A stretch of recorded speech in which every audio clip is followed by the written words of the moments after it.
check out this product I just came upon. So the old-fashioned here sink stoppers that you usually have to go under the sink in order to get them out of your sink. And then there's usually a bunch of hair and gunk stuck in here. Yeah, throw that out.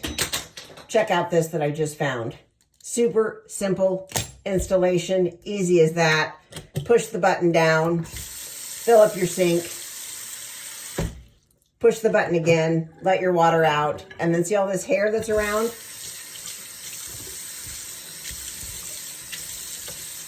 Let me push it down, pull it out, untwist.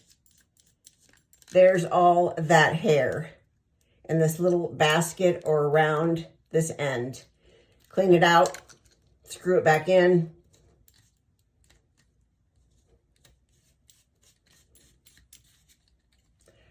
Pop it back in your sink again.